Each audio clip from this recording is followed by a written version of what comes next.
Markus pasal 11.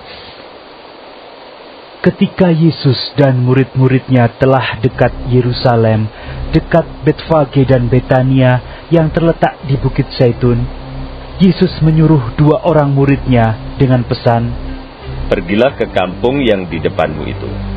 Pada waktu kamu masuk di situ, kamu akan segera menemukan seekor keledai muda tertambat yang belum pernah ditunggangi orang.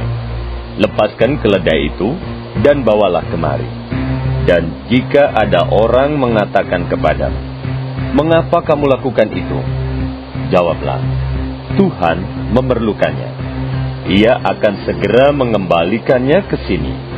Mereka pun pergi dan menemukan seekor keledai muda tertambat di depan pintu di luar, di pinggir jalan, lalu melepaskannya. Dan beberapa orang yang ada di situ berkata kepada mereka, "Apa maksudnya kamu melepaskan keledai itu?" Lalu mereka menjawab seperti yang sudah dikatakan Yesus. Maka orang-orang itu membiarkan mereka. Lalu mereka membawa keledai itu kepada Yesus dan mengalasinya dengan pakaian mereka. Kemudian Yesus naik ke atasnya. Banyak orang yang menghamparkan pakaiannya di jalan. Ada pula yang menyebarkan ranting-ranting hijau yang mereka ambil dari ladang. Orang-orang yang berjalan di depan dan mereka yang mengikuti dari belakang berseru, "Hosana! Diberkatilah Dia yang datang dalam nama Tuhan.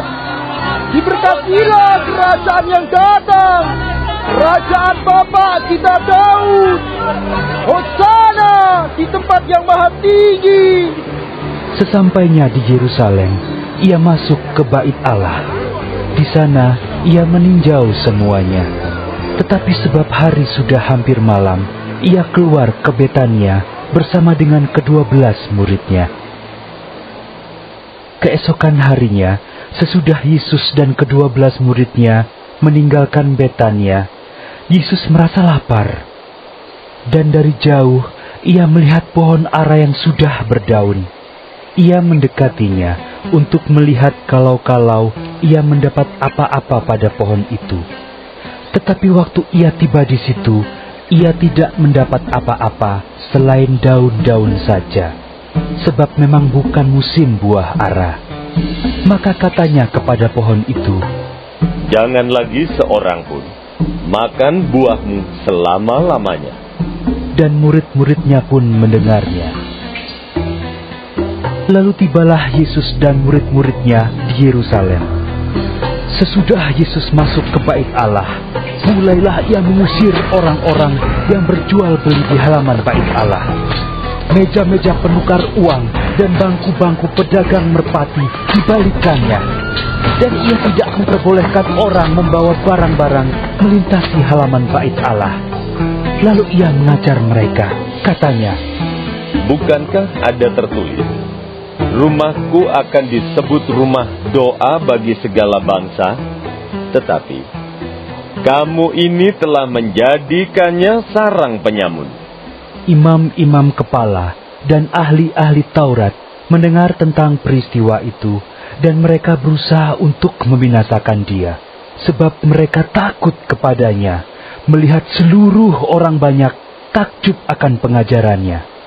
Menjelang malam, mereka keluar lagi dari kota.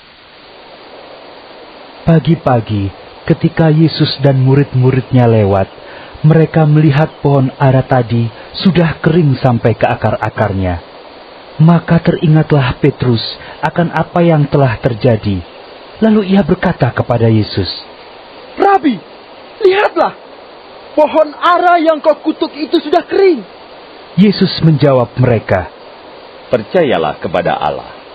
Aku berkata kepadamu, sesungguhnya barang siapa berkata kepada gunung ini, 'Beranjaklah dan tercampaklah ke dalam laut,' asal tidak bimbang hatinya, tetapi percaya bahwa apa yang dikatakannya itu akan terjadi, maka hal itu akan terjadi baginya. Karena itu aku berkata kepadamu, apa saja yang kamu minta dan doakan, Percayalah bahwa kamu telah menerimanya, maka hal itu akan diberikan kepadamu. Dan jika kamu berdiri untuk berdoa, ampunilah dahulu sekiranya ada barang sesuatu dalam hatimu terhadap seseorang, supaya juga Bapamu yang di sorga mengampuni kesalahan-kesalahanmu. Tetapi jika kamu tidak mengampuni, maka Bapamu yang di sorga juga tidak akan mengampuni kesalahan-kesalahanmu. Lalu Yesus dan murid-muridnya tiba pula di Yerusalem. Ketika Yesus berjalan di halaman Bait Allah, datanglah kepadanya imam-imam kepala, ahli-ahli Taurat dan tua-tua, dan bertanya kepadanya, "Dengan kuasa manakah engkau melakukan hal-hal itu? Dan siapakah yang memberikan kuasa itu kepadamu, sehingga engkau melakukan hal-hal itu?" Jawab Yesus kepada mereka, Aku akan mengajukan satu pertanyaan kepadamu. Berikanlah aku jawabnya, maka aku akan mengatakan kepadamu, dengan kuasa manakah aku melakukan hal-hal itu? Baptisan Yohanes itu dari sorga atau dari manusia? Berikanlah aku jawabnya. Mereka memperbincangkannya di antara mereka dan berkata, "Jikalau kita katakan dari sorga, ia akan berkata, kalau begitu, mengapakah kamu tidak percaya kepadanya? Tetapi, masakan kita katakan dari manusia?" Sebab mereka takut kepada orang banyak, karena semua orang menganggap bahwa Yohanes betul-betul seorang nabi. Lalu mereka menjawab Yesus, "Kami tidak tahu." Maka kata Yesus kepada mereka, Jika demikian, aku juga tidak mengatakan kepadamu dengan kuasa manakah aku melakukan hal-hal itu. Markus pasal 12. Lalu Yesus mulai berbicara kepada mereka dalam perumpamaan. Adalah seorang membuka kebun anggur dan menanam pagar sekelilingnya. Ia menggali lubang tempat memeras anggur dan mendirikan menara jaga. Kemudian, ia menyewakan kebun itu kepada penggarap-penggarap, lalu berangkat ke negeri lain. Dan ketika sudah tiba musimnya, ia menyuruh seorang hamba kepada penggarap-penggarap itu untuk menerima sebagian dari hasil kebun itu dari mereka. Tetapi mereka menangkap hamba itu dan memukulnya, lalu menyuruhnya pergi dengan tangan hampa. Kemudian, ia menyuruh pula seorang hamba lain kepada mereka. Orang ini mereka pukul sampai luka kepalanya dan sangat mereka permalukan. Lalu ia menyuruh seorang hamba lain lagi. Dan orang ini mereka bunuh. Dan banyak lagi yang lain. Ada yang mereka pukul dan ada yang mereka bunuh. Sekarang tinggal hanya satu orang anaknya yang kekasih. Akhirnya ia menyuruh dia kepada mereka. Katanya, "Anakku akan mereka segani." Tetapi penggarap-penggarap itu berkata seorang kepada yang lain, "Ia adalah ahli waris.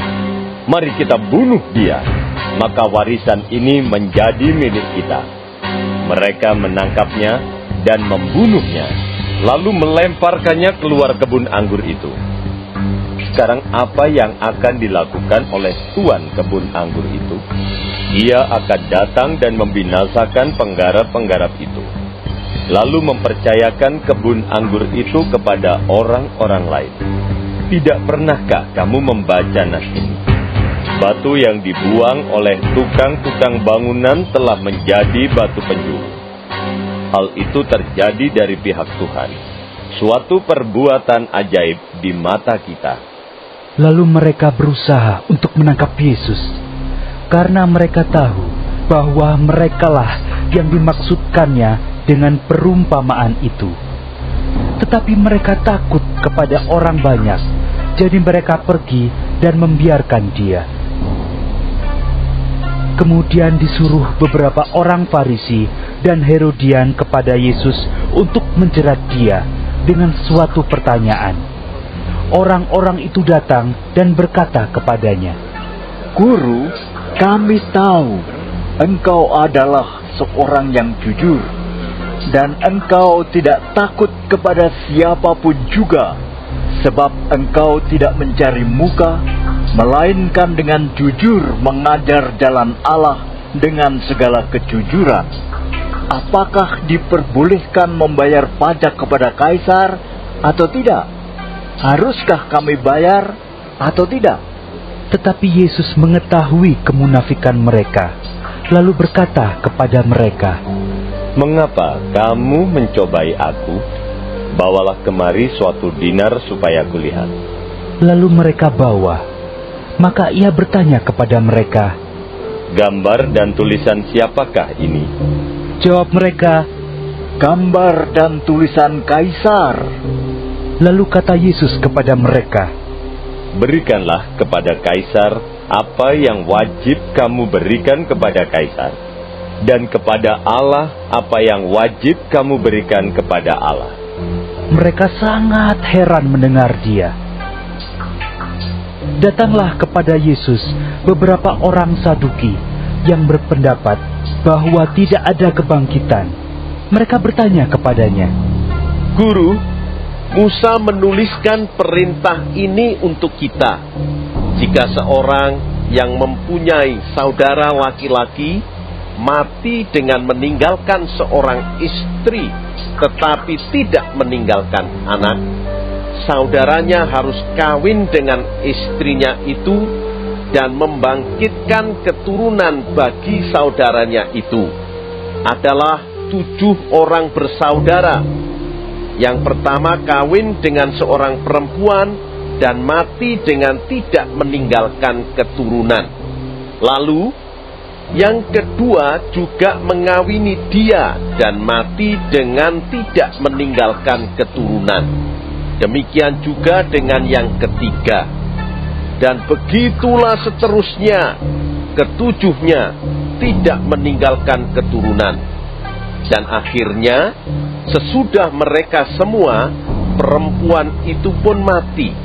Pada hari kebangkitan, bila mana mereka bangkit, siapakah yang menjadi suami perempuan itu? Sebab ketujuhnya telah beristrikan dia. Jawab Yesus kepada mereka, Kamu sesat, justru karena kamu tidak mengerti kitab suci maupun kuasa Allah. Sebab apabila orang bangkit dari antara orang mati, orang tidak kawin dan tidak dikawinkan, melainkan hidup seperti malaikat di sorga. Dan juga tentang bangkitnya orang-orang mati. Tidakkah kamu baca dalam kitab Musa, dalam cerita tentang semak duri, bagaimana bunyi firman Allah kepadanya? Akulah Allah Abraham, Allah Ishak, dan Allah Yakub. Ia bukanlah Allah orang mati, melainkan Allah orang hidup. Kamu benar-benar sesat. Lalu seorang ahli Taurat yang mendengar Yesus dan orang-orang Saduki bersoal jawab dan tahu bahwa Yesus memberi jawab yang tepat kepada orang-orang itu, datang kepadanya dan bertanya, Hukum manakah yang paling utama? Jawab Yesus, Hukum yang terutama ialah, dengarlah, hai orang Israel, Tuhan Allah kita, Tuhan itu esa. Kasihilah Tuhan Allahmu dengan segenap hatimu, dan dengan segenap jiwamu, dan dengan segenap akal budimu, dan dengan segenap kekuatanmu. Dan hukum yang kedua ialah, kasihilah sesamamu manusia seperti dirimu sendiri.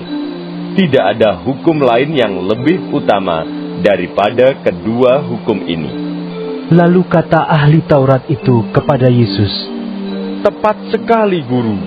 Benar katamu itu, bahwa Dia Esa, dan bahwa tidak ada yang lain kecuali Dia. Memang, mengasihi Dia dengan segenap hati, dan dengan segenap pengertian, dan dengan segenap kekuatan, dan juga mengasihi sesama manusia seperti diri sendiri adalah jauh lebih utama daripada semua korban bakaran dan korban sembelihan.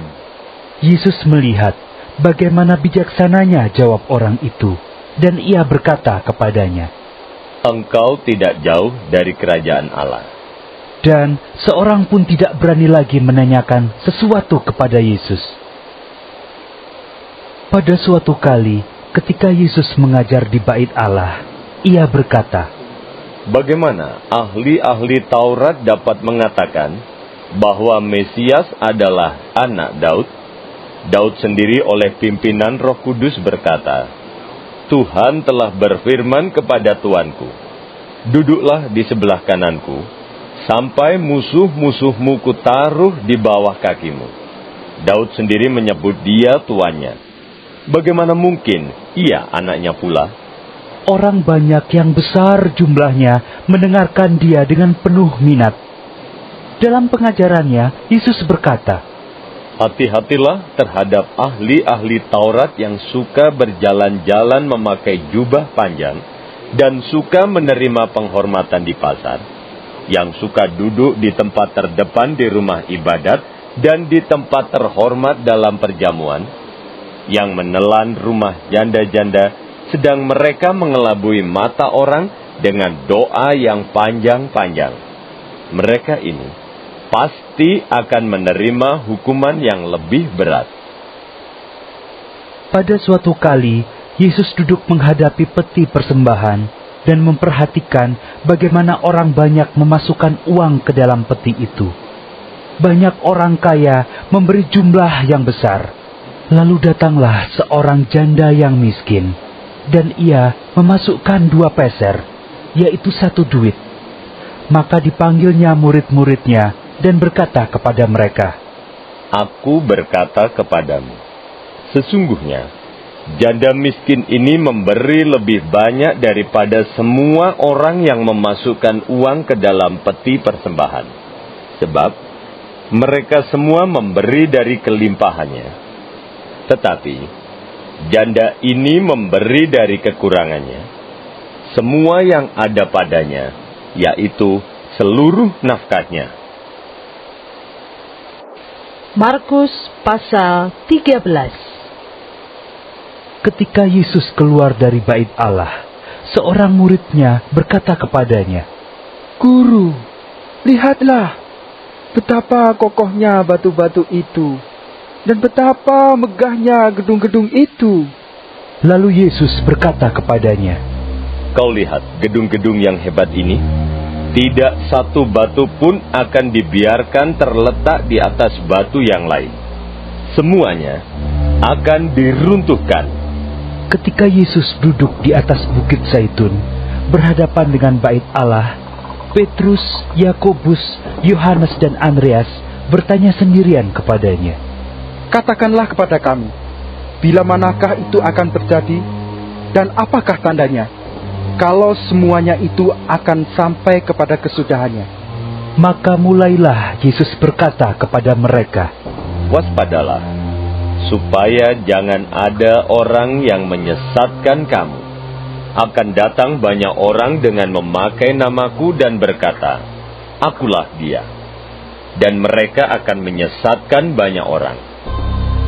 Dan apabila kamu mendengar deru perang atau kabar-kabar tentang perang, janganlah kamu gelisah. Semuanya itu harus terjadi, tetapi itu belum kesudahannya. Sebab bangsa akan bangkit melawan bangsa, dan kerajaan melawan kerajaan. Akan terjadi gempa bumi di berbagai tempat, dan akan ada kelaparan. Semua itu barulah permulaan penderitaan menjelang zaman baru. Tetapi kamu ini, hati-hatilah. Kamu akan diserahkan kepada majelis agama, dan kamu akan dipukul di rumah ibadat, dan kamu akan dihadapkan ke muka penguasa-penguasa dan raja-raja karena aku, sebagai kesaksian bagi mereka. Tetapi Injil harus diberitakan dahulu kepada semua bangsa. Dan jika kamu digiring dan diserahkan, janganlah kamu khawatir akan apa yang harus kamu katakan. Tetapi, katakanlah apa yang dikaruniakan kepadamu pada saat itu juga. Sebab bukan kamu yang berkata-kata, melainkan Roh Kudus. Seorang saudara akan menyerahkan saudaranya untuk dibunuh. Demikian juga seorang ayah terhadap anaknya. Dan anak-anak akan memberontak terhadap orang tuanya dan akan membunuh mereka. Kamu akan dibenci semua orang oleh karena namaku. Tetapi orang yang bertahan sampai pada kesudahannya, ia akan selamat. Apabila kamu melihat pembinasa keji berdiri di tempat yang tidak sepatutnya, para pembaca dalam memperhatikannya, maka orang-orang yang di Yudea haruslah melarikan diri ke pegunungan. Orang yang sedang di peranginan di atas rumah, janganlah ia turun dan masuk untuk mengambil sesuatu dari rumahnya. Dan orang yang sedang di ladang, janganlah ia kembali untuk mengambil pakaiannya. Celakalah ibu-ibu yang sedang hamil atau yang menyusukan bayi pada masa itu. Berdoalah, supaya semuanya itu jangan terjadi pada musim dingin. Sebab pada masa itu akan terjadi siksaan seperti yang belum pernah terjadi sejak awal dunia yang diciptakan Allah sampai sekarang, dan yang tidak akan terjadi lagi. Dan sekiranya Tuhan tidak mempersingkat waktunya, maka dari segala yang hidup tidak akan ada yang selamat. Akan tetapi, oleh karena orang-orang pilihan yang telah dipilihnya, Tuhan mempersingkat waktunya. Pada waktu itu, jika orang berkata kepada kamu, "Lihat, Mesias ada di sini," atau "Lihat, Mesias ada di sana," jangan kamu percaya. Sebab Mesias palsu dan nabi-nabi palsu akan muncul, dan mereka akan mengadakan tanda-tanda dan mujizat-mujizat dengan maksud sekiranya mungkin menyesatkan orang-orang pilihan. Hati-hatilah kamu. Aku sudah terlebih dahulu mengatakan semuanya ini kepada kamu.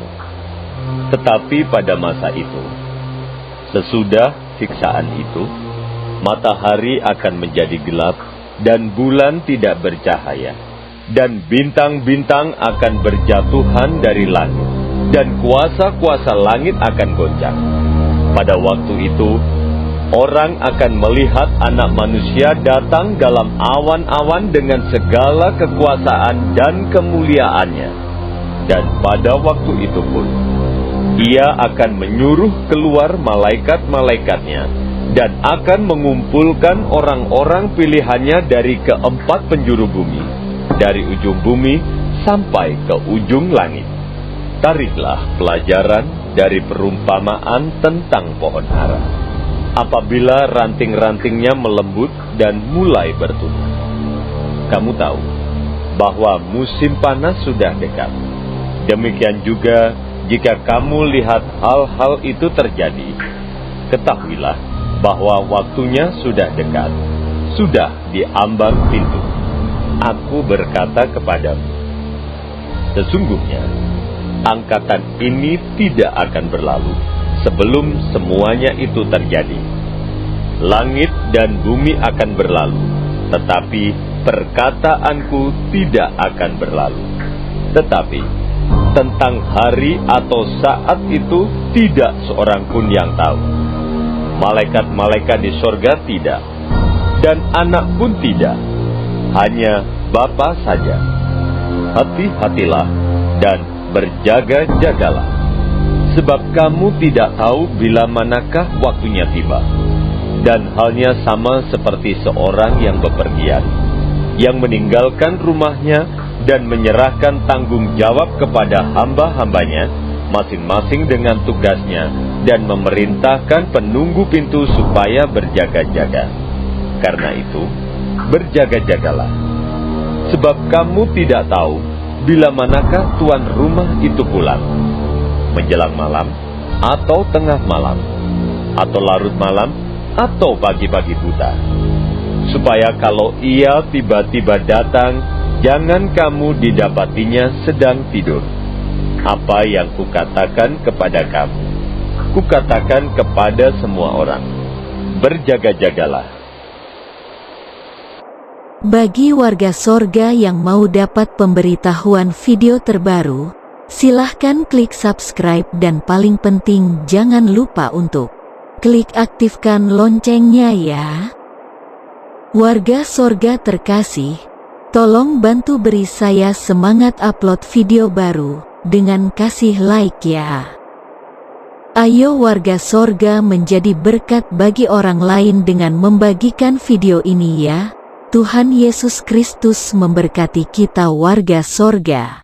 Amin. Ingat, dalam kitab Filipi 3 ayat 20 tertulis firman Tuhan, karena kewargaan kita adalah di dalam sorga, dan dari situ juga kita menantikan Tuhan Yesus Kristus sebagai Juru Selamat.